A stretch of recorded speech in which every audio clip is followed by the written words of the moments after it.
సాహో టీవీకి స్వాగతం. నేను రేవతి. ముందుగా ముఖ్యాంశాలు.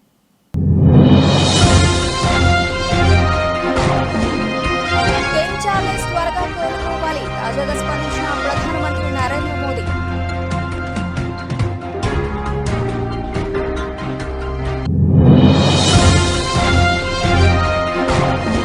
సీఎం కేజ్రీవాల్ పర్సనల్ సెక్రటరీ ఇంట్లో ఈడీ సోదాలు. మనీ లాండరింగ్ కేసులో తనిఖీలు.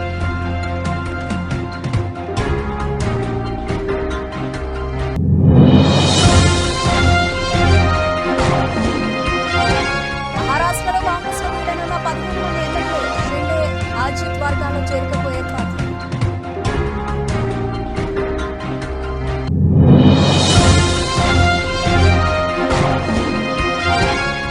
ట్రేడింగ్ ముగింపులో భారీ అమ్మకాలు. సెన్సెక్స్ 354 పాయింట్ల.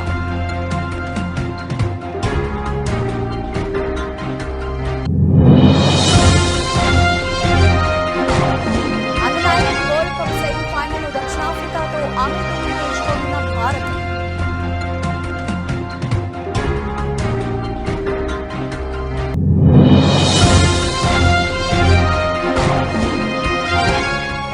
మొయినుద్దీన్ హాయిగా రజనీకాంత్ రిలీజ్ అయిన లాల్ సలాం ట్రైలర్. బయటికి డీటెయిల్స్ చూస్తే బ్రిటన్ రాజు చార్లెస్ III క్యాన్సర్ బారిన పడిన విషయం తెలిసిందే. ఈ విషయాన్ని బకింగ్హామ్ ప్యాలెస్ వర్గాలు వెల్లడించాయి. ప్రస్తుతం ఆయన చికిత్స తీసుకుంటున్నట్లు పేర్కొన్నారు. ఈ నేపథ్యంలో చార్లెస్ III ఆరోగ్యంపై ప్రధానమంత్రి నరేంద్ర మోదీ తాజాగా స్పందించారు. ఆయన త్వరగా కోలుకోవాలని ఆకాంక్షించారు. చార్లెస్ III త్వరగా కోలుకోవాలి, సంపూర్ణ ఆరోగ్యంతో ఉండాలని కోరుకుంటున్నామని ట్వీట్ చేశారు. మరోవైపు అమెరికా అధ్యక్షుడు జో బైడెన్, బ్రిటన్ ప్రధాని రిషి సునాక్ సైతం కింగ్ చార్లెస్ త్వరగా కోలుకోవాలని ఆకాంక్షించారు. CM Kejriwal personal secretary Vaibhav Kumar తో పాటు ఢిల్లీ జల బోర్డు సభ్యుడు షాలాబ్ కుమార్ ఇంట్లోనూ ఈడీ ఆఫీసర్లు ఇవాళ తనిఖీలు నిర్వహిస్తున్నారు. దేశ రాజధాని ఢిల్లీలోనే 10 ప్రదేశాల్లో ఆ సోదాలు చేపడుతున్నారు. మనీ లాండరింగ్ కేసులో ఈ తనిఖీలు జరుగుతున్నాయి.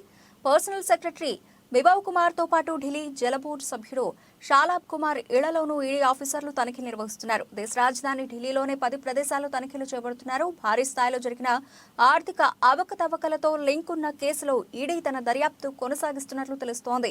ఆమ్ ఆద్మీ పార్టీ సన్నిహితుల ఇళ్లలోనూ ఈడీ తనిఖీలు నిర్వహిస్తోంది. అధికారులతో పాటు రాజకీయ పార్టీతో లింక్ ఉన్న కోణంలోనూ విచారణ జరుగుతోంది.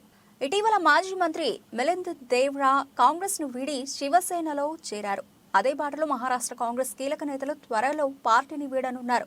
ముంబైలో కీలకమైన మాజీ మంత్రి బాబా సిద్దిఖీ, ఆయన కుమారుడు ఎమ్మెల్యే జీషన్ సిద్దిఖ్లు ఎన్సీపీలోకి వస్తారనే చర్చ సాగుతోంది. అయితే వీరే కాకుండా ఇంకా 15 మంది కాంగ్రెస్ ఎమ్మెల్యేలు పార్టీని వీడే ఆలోచనలో ఉన్నారని ఆ పార్టీ కీలక నేత ఒకరు వెల్లడించారు. ఓ ఇంగ్లీష్ వెబ్సైట్ ప్రచురించిన ఈ వార్త రాష్ట్ర రాజకీయ వర్గాల్లో ఉత్కంఠ రేపుతోంది.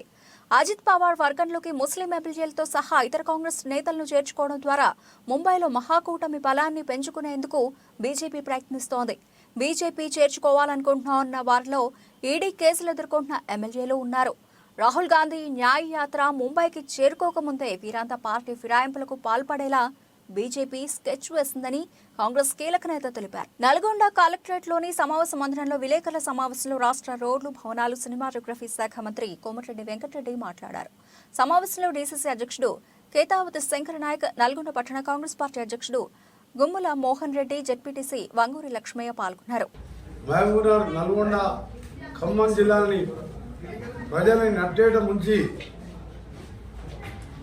ముంచడమే కాదు, ఈరోజు కనీసం మంచినీళ్ళు తాగలేని మంచినీళ్ళు లేని పరిస్థితి. ఈ సంవత్సరం వర్షాలు తక్కువ ఉండి, అదృష్టవశాత్తు గతంలో వర్షాలు పడ్డాయి కాబట్టి వచ్చినాయి. ఈరోజు మంచినీళ్ళు కూడా లేని పరిస్థితిలో కారకుడైన టీఆర్ఎస్ ప్రభుత్వం 15 సంవత్సరాలు నల్గొండ జిల్లాతో పాటు 3 జిల్లాలను నాశనం చేసి, ఆ చేసిన నాశనానికి ప్రజలు కూడా దానికంటే ముందు మీకు విషయం చెప్పాలి. ఈ దుర్మార్గుడు కూర్చొని ఎస్ఎల్బిసి సొరంగం పూర్తి చేస్తా అని చెప్పి సొరంగాన్ని ఒక్కసారి కూడా రివ్యూ చేయలేదు. దాని మీద అక్కడికి రాలేదు. ఇరిగేషన్ మినిస్టర్ గారు అక్కడికి వెళ్ళలేదు. ఒక పనికిరాని ఒక అంతకునికి మంత్రి పదవి ఇచ్చి రాజకీయ అనుభవం లేకుండా ఏదో ఆయనకు సాయంత్రం పూట కంపెనీ ఇచ్చే వారికి మంత్రి పదవి ఇస్తే ఆ దళితుడు ఒక్కసారి కూడా సొరంగ మార్గం కానీ ఢిల్లీ ప్రాజెక్టు కానీ ఏఎంఆర్పి మెయిన్ కెనాల్కి లైనింగ్ చేపియాలి, డిస్ట్రిబ్యూటర్కి లైనింగ్ చేపియాలి, వరద కాలువకు లైనింగ్ చేపియాలి, అలాగే బ్రాహ్మణ విలువ ప్రాజెక్ట్ పూర్తి చేయాలి. సోయి లేదు, కనీసం సందర్శించలేదు. ఎంతసేపు ఎక్కడ దోచుకున్నామా, యాదాద్రి టౌన్ ప్లాట్లు 1000 కోట్లు ఏ విధంగా దోచుకోవాలనే ఆలోచనతో దోచుకున్నాడు. సూర్యాపేటలో కలెక్టర్ ఆఫీస్ ఈడ కడుతున్నా అని చెప్పి ఎస్పీ ఆఫీస్ పక్కన చూసి రాత్రి తీసుకుపోయి ఒక అసైన్ ల్యాండ్ చుట్టుపక్కల అసైన్ భూమి కొని అక్కడ కట్టి 100 కోట్లు సూర్యాపేటలో సంపాదించుకున్నాం. కనీసం ఇవాళ సూర్యాపేటలో కూడా నీళ్లు లేని మూసి నీళ్లు తాగే పరిస్థితి. తమినవేణి రాజేష్ కాంగ్రెస్ పార్టీ గ్రామాధ్యక్షులు ఆధ్వర్యంలో కబడ్డీ పోటీలు నిర్వహించడం జరిగింది. ఈ కార్యక్రమం ప్రారంభోత్సవానికి ముఖ్య అతిథులుగా వెల్లంపల్లి శాసనసభ్యులు గడ్డం వినోద్ హాజరై కార్యక్రమాన్ని ప్రారంభించడం జరిగింది.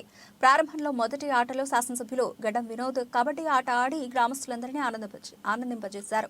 నమస్కరిస్తూ వేదికపై ఉన్న సోదరులందరికీ, మా రాజేష్ ఈ కబడ్డీ ప్రోగ్రాం ఉంది సార్, కంపల్సరీ రావాలంటే ఆయన మాటకు ఇబ్బంది కాకుండా చాలా మంచిగా కమ్మగా చెప్పి 2 కిలోమీటర్లు ఉన్నాయి సార్ అని పిలిచి 12 కిలోమీటర్ల లోపల గుంజిండు.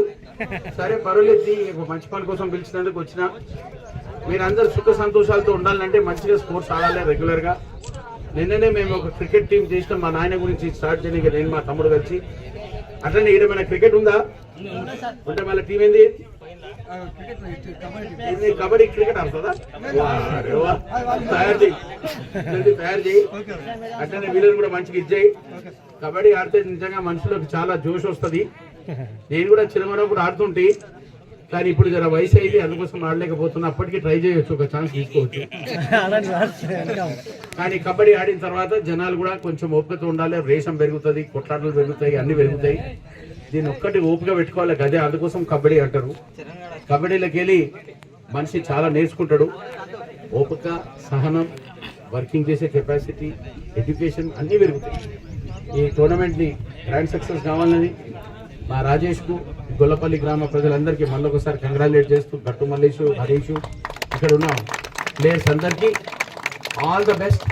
మీరు ఎల్లకాలం మంచిగా ఇట్లా ఆడుకుంటూ సంతోషాలతో ఉండాలని నేను కోరుకుంటూ, ఇప్పుడు best wishing the team all the best. అంతా ఎల్లకాలం మంచిగా ఉండాలని కోరుకుంటూ సెలవు తీసుకుంటాను.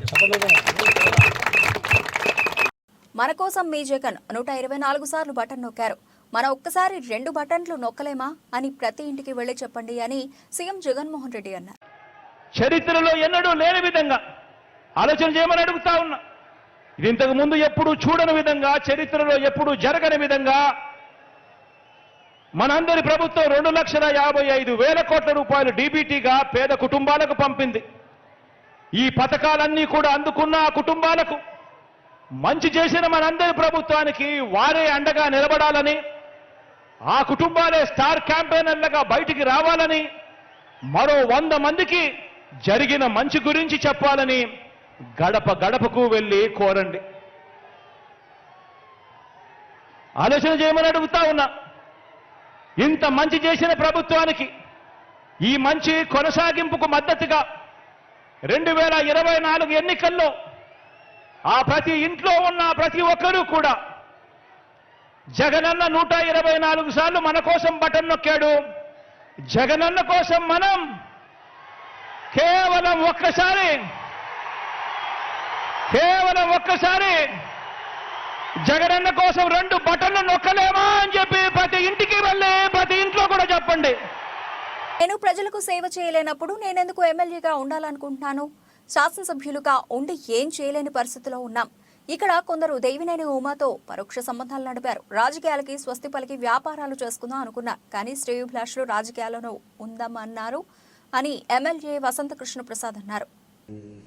సరే, కొత్తగా పార్టీ తరఫున కొత్త ఇన్ఛార్జిని కూడా నియమించారు కాబట్టి ఇప్పటివరకు నాతో కలిసి పనిచేసిన నాయకులు, కార్యకర్తలు, ప్రజలకి కొంత క్లారిటీ ఇవ్వాలి కాబట్టి ఈరోజు ఆత్మీయ సమావేశం ఏర్పాటు చేయడం, వారికి వివరాలు వెల్లడించడం జరిగింది. నా గడిచిన 6 సంవత్సరాల ప్రయాణంలో చివరి 2 సంవత్సరాలు కొండపల్లి మున్సిపాలిటీ ఎన్నికలకు ముందు, ఎన్నికల తర్వాత అనే రీతిగా నా రాజకీయ ప్రయాణం కొనసాగింది. ఆ క్రమంలో పార్టీలో ఉద్దేశపూర్వకంగా కొంతమంది నన్ను ఇబ్బంది పెట్టడం, నేను ఆ విషయాన్ని పార్టీ అధిష్టానానికి ఎప్పటికప్పుడు తెలియపరచడం, కానీ దానిపైన సరిగా స్పందించకుండా ఆ సమస్య నానాటికి తీవ్ర రూపం దాల్చడం, సాక్షాత్తు ముఖ్యమంత్రి గారి దృష్టికి కూడా పలు సందర్భాల్లో తీసుకెళ్ళటం, వారు క్యాడర్ మీటింగ్ కూడా పెట్టి ఆ క్యాడర్ మీటింగ్లో కూడా క్యాడర్కి సరైన నిర్దేశం విషయాన్ని ఖండించకుండా వారు కూడా తేలిగ్గా వదిలిపెట్టడం జరిగింది. అది ఆ తర్వాత మరిన్ని విపరిణామాలకు దారితీయటం, అది పార్టీలో నాకు మొదటగా ఇబ్బందికరమైన పరిస్థితులు సృష్టించారు. ఇబ్బందికరమైన పరిస్థితిని రోజు రోజుకి పెంచుతూ వచ్చారు. ఇదే కాకుండా సంక్షేమ పథకాలు ఒక్కటే బటన్ నొక్కి ప్రజలకు అందించినందువల్ల ఈరోజు ప్రజలు ఆ సంక్షేమ పథకాలన్నీ కూడా బర్త్ రైట్ అనేటట్టుగా ఫీల్ అవుతూ ఉన్నారు. అది పేదలకు సంక్షేమం చేయటం అనేది ప్రభుత్వాల కర్తవ్యం, అది ఖచ్చితంగా చేయవలసిందే. కానీ సంక్షేమ పథకాలతో పాటు అభివృద్ధి కార్యక్రమాలు కూడా అవసరం, ప్రజలు కోరుకుంటా ఉన్నారు అనేది మటుకు 100% వాస్తవం. మేము గడప గడపకి వెళ్ళినప్పుడు, ఇతరత్ర గ్రామాల్లో కార్యక్రమాలకు వెళ్ళినప్పుడు ప్రజలు మీరు ఇచ్చారు మేము తీసుకుంటా ఉన్నాం, అవన్నీ అవసరం, మీరు చెప్పారు మీరు ఇచ్చారు, మీరు ఇస్తున్నారు కాబట్టి మేము తీసుకుంటా ఉన్నాం. మరి మా ఇంటి ముందు కాలవేది, మా ఇంటి ముందు డ్రైనేజ్ ఏది, లేదా మా ఇళ్ళకి పంపులు వేయి, మా ఇళ్ళకి కరెంట్ స్తంభాలు అంటే వీటన్నిటికీ చెప్పడం సమాధానం ఇబ్బంది అయింది. ఇటు సంక్షేమం అటు అభివృద్ధి బ్యాలెన్స్డ్గా వెళ్ళాల్సిన అవసరం ప్రభుత్వాల మీద ఉంది. కానీ మనం ఏ కారణాల చేతనో ఒక విషయంలోనే మాట మీద నిలబడడం తప్పితే ఒక విషయాన్ని పూర్తిగా విస్మరించడం ప్రజల్లో ఇబ్బందికరమైన పరిస్థితి. అటు పార్టీలో నాకు జరిగిన ఇబ్బంది, ఇటు అభివృద్ధి విషయంలో నేను మొదటి నుంచి నా నియోజకవర్గానికి నేను తొలిసారిగా శాసనసభ్యుడైన మొదటి రోజు నుంచి చివరి రోజు దాకా ముఖ్యమంత్రి గారికి ఇచ్చినటువంటి మహబూబాబాద్ జిల్లా కేంద్రంలోని మాజీ ఎమ్మెల్యే శంకర్ నాయక్ క్యాంపు కార్యాలయంలో జరిగిన మీడియా సమావేశంలో ఆయన మాట్లాడుతూ నల్గొండ, ఖమ్మం, వరంగల్ పట్టభద్రుల ఎమ్మెల్సీ నియోజకవర్గ ఎన్నిక కోసం డిగ్రీ అర్హత సాధించిన ప్రతి ఒక్కరి చేత ఓటర్ల నమోదు ప్రక్రియను బీఆర్ఎస్ పార్టీ శ్రేణులు వేగవంతం చేయాలన్నారు. పార్టీ కన్నతల్లి లాంటిదని, కాపాడుకుంటే అందరం బాగుంటామని, రానున్న స్థానిక సంస్థల్లో బీఆర్ఎస్ పార్టీ సత్తా చూపి పార్టీకి పూర్వ వైభవం తీసుకువస్తామన్నారు. మన కుటుంబ సభ్యులు, మా కుటుంబంలో కూడా 4 ఉన్నారు. నేను, మా భార్య, మా 2 పిల్లలు. అలాగే ఫస్ట్ మన కుటుంబంలో ఎవరెవరైతే ఉన్నారో మీరు దయచేసి ఇవాళ చేయండి. రేపు ప్రతి ఒక్కళ్ళు, నేను నియోజకవర్గంలో ఉన్న ప్రతి గ్రాడ్యుయేట్ను నేను హృదయపూర్వక నమస్కరించి మనవి చేస్తున్నా. దయచేసి మీరందరూ నమోదు చేసుకోవాలి. మీ పవిత్రమైన ఓటు, మీ అమూల్యమైన ఓటు గ్రాడ్యుయేట్ ఎమ్మెల్సీకి మీరు ఉపయోగించుకొని మంచి వ్యక్తిని ఎన్నుకోవాలి. ఇందులో కూడా ఉంది, ఇక్కడ కూడా ఫామ్ 18 అని చెప్పేసి ఎలక్షన్ కమిషన్ ఆఫ్ ఇండియా ఇది ఉంది, ప్రతి సెంటర్లో కూడా ఉంది. ఇది దయచేసి ఇవాళ రేపు గ్రాడ్యుయేట్ సోదరులు ఉపయోగించుకోవాలని చెప్పి నేను మనసా వాచా కోరుకుంటున్నా. నాకు కూడా కొద్దిగా జాప్యమైంది, నేను అనుకోకుండా సడన్గా అమెరికా పోవడం జరిగింది. మొన్న మండేనే రావడం జరిగింది. ఆ రోజు నుంచి నేను మండలం ఊరు గ్రామాలు చెప్పడం జరిగింది. కానీ ఇలా తెలియపరచాలి, నా గ్రాడ్యుయేట్ సోదరులను చెప్పాలి, మీడియా ద్వారా ఒక మెసేజ్ ఇవ్వాలనే ఉద్దేశంతో ఇవాళ మా గ్రాడ్యుయేట్ సోదరులకు ప్రతి ఒక్కరికి చెప్పడం జరిగింది. దయచేసి మీరందరూ నమోదు చేసుకొని రాబోయే రోజులలో మన క్యాండిడేట్ను అత్యధిక మెజార్టీతో గెలిపిస్తారని చెప్పి ఆశిస్తూ, గ్రాడ్యుయేట్ ఎమ్మెల్సీని ఎన్నుకునేది కేవలం గ్రాడ్యుయేట్స్ మాత్రమే. అంటే మనం నేరుగా ఎన్నుకుంటాం, మనకు అదొక గొప్ప అవకాశం. గతంలో మంచి హేమాహేమీలు, విద్యావంతులు వాళ్ళందరినీ కూడా శాసన మండలికి పంపించినటువంటి ఘనత ఈ పట్టభద్రులదే. వాళ్ళ గళాన్ని విప్పి ఈ రాష్ట్ర సాధన కోసం కానీ, రాష్ట్ర అభివృద్ధి కోసం కానీ ఒక ఆదర్శాన్ని వారు చూపడం జరిగింది, ఒక బాటను వేయడం జరిగింది. ఆ రకంగా ఈ ఎన్నికల్లో కూడా ప్రభుత్వాన్ని ప్రశ్నించేటువంటి గొంతును పంపించాల్సిందిగా ఈ సందర్భంగా మేము విజ్ఞప్తి చేస్తున్నాం. ఎన్టీఆర్ జిల్లా కంచికచెర్ల మండలం కీసర, పెండ్యాల గ్రామాల్లో పల్లె ప్రధాన జనసేన కార్యక్రమంలో పాల్గొని ప్రజల సమస్యలను అడిగి తెలుసుకున్న జనసేన పార్టీ సమన్వయకర్త తమ్మళ్లపల్లి రమాదేవి. ఈ సందర్భంగా రమాదేవి మాట్లాడుతూ పెండ్యాల గ్రామంలో మైనారిటీ సోదరులకు జనసేన పార్టీ అండగా ఉంటుందని భరోసా ఇచ్చారు.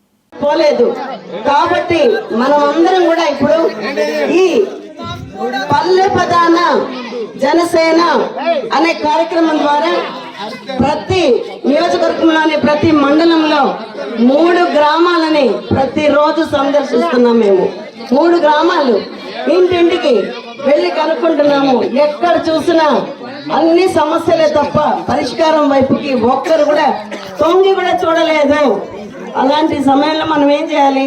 జనసేనాని పవన్ కళ్యాణ్ గారి యొక్క సూచనల మేరకు మనం ఇక్కడ సమస్యలను తీసుకొని అధికారులతో అర్జీలు పెట్టి మనం ఆ సమస్యకు పరిష్కారాలను పొందాలా లేదా? 5 సంవత్సరాలకు ఒకసారి ప్రభుత్వాలు మారిపోతుంటాయి, కానీ అధికారులు అనేవాళ్ళు 30-35 సంవత్సరాలు చేస్తారు. వాళ్ళు చేస్తారు, మనం తీసుకెళ్లే మనుషులు, వ్యక్తులు, అలాంటి వ్యక్తులు వెళ్ళినప్పుడు ఖచ్చితంగా వాళ్ళు గౌరవించి మన్నించి అలాంటివి మనకు చేస్తారు. అవి చేస్తే సరే. ఈ 2 నెలల్లో లేదు అంటే మనకు చేయడానికి చాలా ఉన్నాయి. మీకెవరు భిక్ష వేయడం లేదు. మీకు రావాల్సిన హక్కులు వాటిని మీరు పొందాలి, పొందే తీరాలి. ఏంటో చెప్పండి, ప్రాబ్లం ఏదో చెప్పండి, నేను చెప్తాను. మీరే ధైర్యంగా మాట్లాడుతున్నారమ్మా. కాళ్ళని ఇచ్చారండి జగనని, నెలకి ఇవ్వకుండా ఏడో గుడుగులో ఇచ్చారండి. ఎట్టుపోయి ఉంటారు, ఇచ్చారు మా బంకిరావు. వీళ్ళ పనులు ఒక చోట పెట్టుకొని ఊరికి దూరంగా కాలనీల పేరిట వాళ్ళకి ఇళ్ల స్థలాలు 4 కిలోమీటర్ల దూరం ఊరికి ఇస్తే వాళ్ళు కాదండి అక్కడ కాలనీలు అసలు ఎలా నిర్మిస్తారు? వాళ్ళ పనులకి రోజు వచ్చి వెళ్ళాలంటే ఎంత దూరము? అక్కడ వాళ్ళకి వాటర్ ఫెసిలిటీ ఇక్కడే వాటర్ ఇవ్వలేదు, ఇక్కడే డ్రైనేజ్ సిస్టమ్ బాగాలేదంటే ఊరికి దూరంగా పెడితే అక్కడ నీళ్ళు ఎక్కడి నుండి వస్తాయి? మీకు రోడ్ ఎక్కడి నుండి వస్తుంది? మీకు ఎలక్ట్రిసిటీ డిపార్ట్మెంట్ నుండి మీకు కనెక్షన్ ఎక్కడి నుండి వస్తుంది? ఇలా ఏది ఉండదు అక్కడ. మీకు రోడ్డు ఉండదు, నీళ్లు ఉండదు, కరెంట్ కనెక్షన్ రాదు. ఇంకేం చేయగలుగుతారు? అప్పుడప్పుడు వచ్చే తీవ్రమైన వర్షాలకి, తుఫాన్కి మొదటగా దెబ్బతినేది అటువంటి ఏరియాలే. కాబట్టి ఇది మారాలి. మార్పు కోసం మనం ఎదురు చూద్దాం. అదే చెప్తున్నాను. అదే సైబర్ నేరగాళ్ల మోసాల పట్ల ప్రజలు అప్రమత్తంగా ఉండాలని, మోసపూరితమైన ప్రకటనలను నమ్మి డబ్బులు పంపించవద్దని హుజరాబాద్ ఏసీపీ జీవన్ రెడ్డి అన్నారు. వీడవంక మండల కేంద్రంలోని పోలీస్ స్టేషన్లో ఏర్పాటు చేసిన విలేకరుల సమావేశంలో మాట్లాడుతూ గత నెలలో సైబర్ నేరగాళ్లు ఓ వ్యక్తి నుంచి దాదాపు 6 లక్షల రూపాయలు మోసం చేసి వసూలు చేశారని, సకాలంలో బాధితుడు స్పందించి 1930కి కాల్ చేస్తే దాదాపు 3 లక్షల రూపాయలు రికవరీ చేశామని తెలిపారు. ఇటీవల ఈ సైబర్ క్రైమ్స్ చాలా రకరకాలుగా జరుగుతున్నాయి. ప్రజలు చాలా అలర్ట్గా ఉండాలి. ఈ సైబర్ క్రైమ్ జరగకుండా ఉండాలంటే మెయిన్ అవేర్నెస్ ముఖ్యం. ప్రతి ఒక్కరికి కూడా అవేర్నెస్ చేయాలి. స్కూల్ పిల్లలకు, ఫ్యామిలీ మెంబర్స్, అందరు ప్రజలందరూ కూడా అవేర్నెస్ అవసరం. దాని నుంచి మేము ఈ అవేర్నెస్ కార్యక్రమం చేయడానికి ఈ ప్రెస్ మీట్ పెట్టడం జరిగింది. జాబ్ ఫ్రాడ్ పేరిట, తర్వాత కేవైసీ అప్డేషన్ అని రకరకాల చీటింగ్లు జరుగుతున్నాయి. కాబట్టి ఈ ఎవరు ఏ బ్యాంక్ అధికారులు కూడా మీ ఫోన్ల ద్వారా మీ కేవైసీ అప్డేషన్ అని కానీ, మీ ఓటీపీ చెప్పమని, బ్యాంక్ అకౌంట్ నెంబర్ చెప్పమని ఎవరు కూడా అడగరు. ఎవరైనా ఫోన్లో మీ అకౌంట్ డీటెయిల్స్ చెప్పమని, ఓటీపీ చెప్పమని మీరు అడిగినట్టయితే, లేకపోతే మెసేజ్ పంపినా వాళ్ళు మోసగారులే అని అనుకోవాలి. కాబట్టి ప్రజలు అలర్ట్గా ఉండాలి. మీకు ఎలాంటి డౌట్ ఉన్నా బ్యాంక్ అధికారులను డైరెక్ట్గా సంప్రదించాలి. అంతేగాని ఈ ఫోన్లలో వచ్చే నమ్మకం లేని ఈ మోసపూరితమైన మెసేజ్లను, లింకులను 80% నమ్మి మనం దాంట్లో ఇన్వెస్ట్మెంట్ చేసిన వారికి ఓటీపీ చెప్పిన మనకు వాళ్ళు పంపే డబ్బులు ఇచ్చిపెట్టి మన అకౌంట్లో ఉన్న డబ్బులు సైబర్ మోసగాళ్ళు మోసంతో దోచుకునే అవకాశం ఉంటుంది. ప్రజలు ఈ సైబర్ క్రైమ్ జరగకుండా చాలా అలర్ట్గా ఉండాలి. ఇప్పుడు వేరే దొంగతనం చాలా వరకు తగ్గినాయి. ఈ సైబర్ క్రైమ్స్ను మనం తగ్గించాల్సిన అవసరం ఉన్నది. కాబట్టి ప్రజలందరూ అవగాహన కల్పించుకోవాల్సిన అవసరం ఉంటుంది. వైఎస్ఆర్సీపీ ప్రభుత్వంలో మన పొన్నూరు నియోజకవర్గంలో జరిగిన అభివృద్ధి కార్యక్రమాల గురించి, సంక్షేమ పథకాల గురించి, బడుగు బలహీన వర్గాల అభివృద్ధి కోరుకున్న వైఎస్ఆర్సీపీ పార్టీ విజయాల గురించి, అభివృద్ధి కార్యక్రమాల గురించి వివరించి తెలియపరిచే ప్రచార రథాలను పొన్నూరు వైఎస్ఆర్సీపీ పార్టీ ఆఫీస్ నందు ప్రారంభించడం జరిగింది. ఈ కార్యక్రమంలో ప్రచార వాహనాలు YSRCP Ponnur town president M A Mohammad, Ponnur మండల YSRCP president R Adiseshu party జెండా ఊపి ప్రారంభించారు. పరిస్థితుల్లో కేవలం ఒక గందరగోళ వాతావరణాన్ని సృష్టించి బాయ్కాట్ చేసి సభా సమయాన్ని వృధా చేయటమే కాకుండా ఇవాళ యావత్ ప్రపంచం అంతా ప్రజలంతా కూడా గమనిస్తున్నారు. అసెంబ్లీలో హుందాతనంగా వ్యవహరించాల్సినటువంటి పరిస్థితి నుంచి ఇవాళ తెలుగుదేశం పార్టీ వాళ్ళు ఏ రకంగా అసెంబ్లీలో నిర్వహించారో ప్రజలందరూ కూడా గమనిస్తున్నారు. కాబట్టి మన శాసనసభ్యుల వారు దమ్ముగా ధైర్యంగా నియోజకవర్గంలో ప్రచార కార్యక్రమాన్ని మొదలుపెట్టేదానికోసం ఈనాడు ప్రచార రథాలను సిద్ధం చేసి ఆ ప్రచార రథాలను కూడా మా యొక్క క్యాడర్ సమక్షంలో సన్నాహాలు చేసి మరి ఆ కార్యక్రమానికి జెండా ఊపి గ్రామాన ప్రతి వార్డులో ప్రతి ఇంటి దగ్గర ఏదైతే మేము ఎన్నికలప్పుడు హామీ ఇచ్చామో, ఏదైతే ఎన్నికల హామీలు వాగ్దానాలన్నింటినీ నిర్వహించామో వాటన్నింటినీ pin to pin, point to point ప్రజల వద్దకు తీసుకెళ్లే దానికోసం మరి ఈనాడు పెద్ద ఎత్తున 4 ప్రచార రథాలను సిద్ధం చేయడం జరిగింది. ఈ ప్రచార రథాలతో పాటు రాబోయే రోజుల్లో అనేక వినూత్నమైనటువంటి రీతుల్లో ఏదైతే ఇచ్చిన హామీలను మేము అమలుపరిచిన విధానం ఉందో అవన్నీ తెలియపరిచేదానికి కరపత్రాల రూపేణ మరి అదేవిధంగా మరి మీడియా పరంగా రకరకాల పద్ధతిలో ప్లాన్ చేయడం జరిగింది.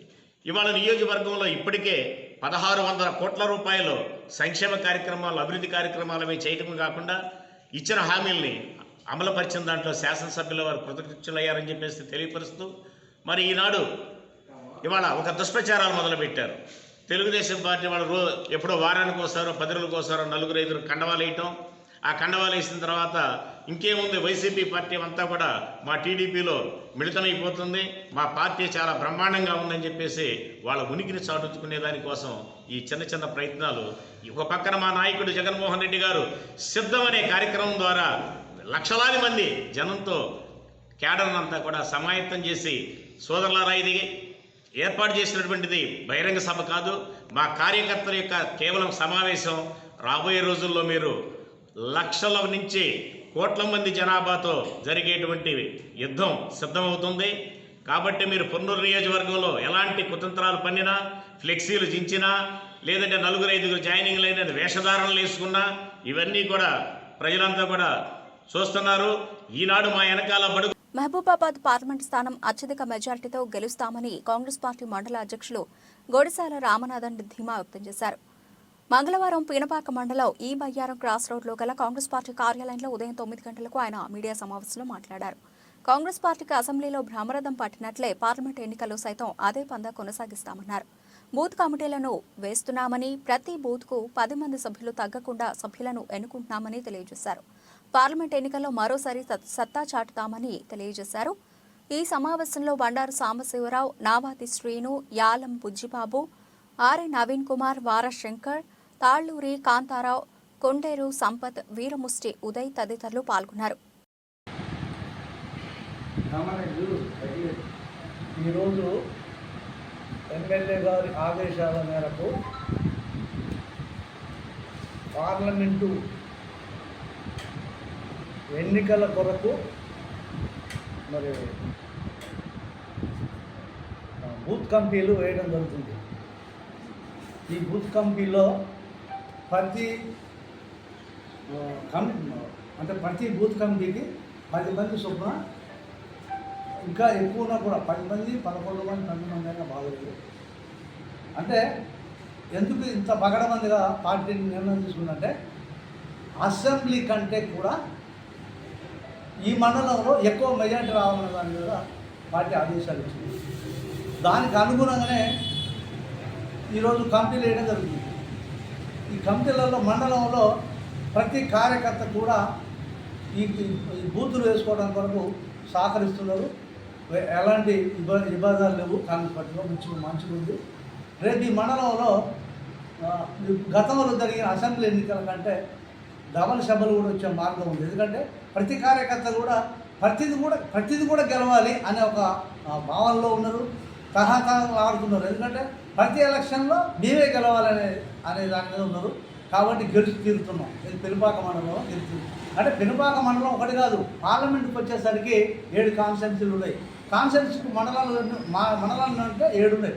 అంటే ప్రతి మండలంలో కూడా మెజార్టీ వస్తే దరిదాపుగా ఈ కాన్స్టిట్యున్సీలో 5 లక్షల ఓట్ల మెజార్టీతో గెలవడానికి అవకాశం ఉంటుంది. ఎందుకంటే ఎందుకంటే రేవంత్ రెడ్డి గాలి అలా ఉంది.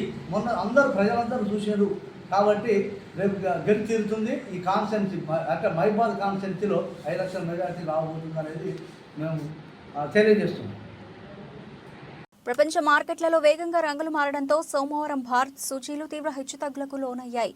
ట్రేడింగ్ ప్రారంభంలో 400 పాయింట్ల మేర పెరిగి 72,386 పాయింట్ల గరిష్ట స్థాయికి చేరిన బీఎస్ఈ సెన్సెక్స్ ముగింపు సమయంలో హఠాత్ పతనాన్ని చవిచూసి 71,602 పాయింట్ల కనిష్ట స్థాయికి పడిపోయింది.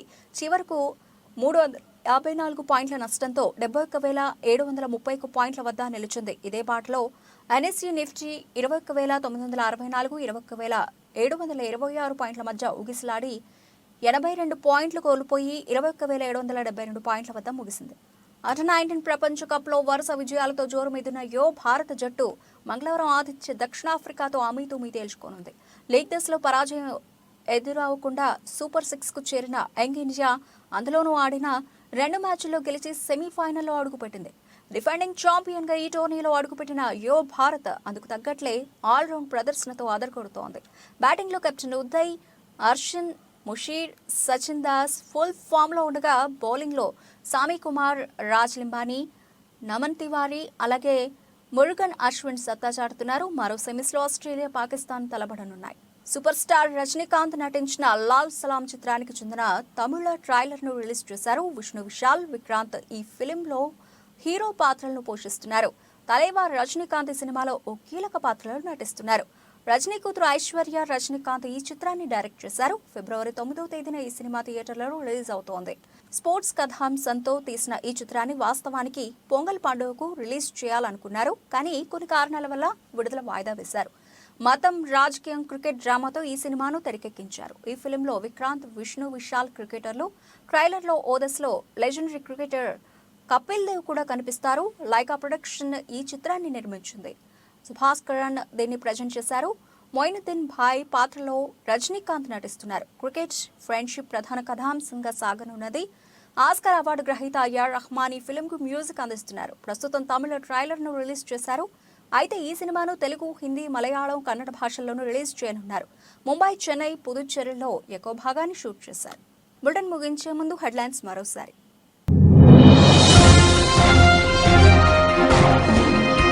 కింగ్ చార్లెస్ త్వరగా కోలుకోవాలి. తాజాగా స్పందించిన ప్రధానమంత్రి నరేంద్ర మోదీ.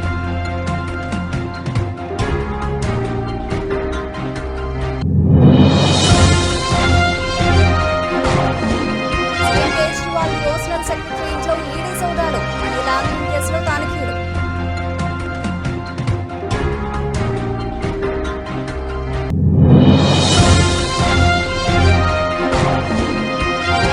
మహారాష్ట్రలో కాంగ్రెస్ లో వీడనున్న 17 మంది ఎమ్మెల్యేలు. షిండే, అజిత్ వర్గాల్లో చేరికకు ఏర్పాట్లు.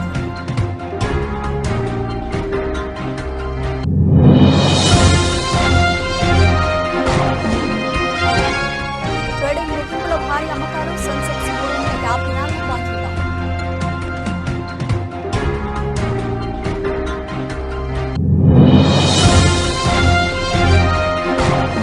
అండర్-19 వరల్డ్ కప్ సెమీఫైనల్ దక్షిణాఫ్రికాతో అమీతుమీ తేల్చుకోనున్న భారత్.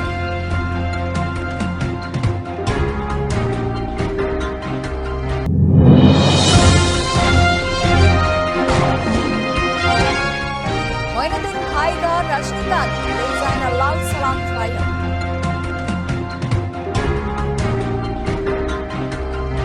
ఇవి ఇప్పటివరకు నిలిచిన అప్డేట్స్. మరిన్ని అప్డేట్స్తో మళ్ళీ కలుద్దాం. అంతవరకు సెలవు. నమస్తే.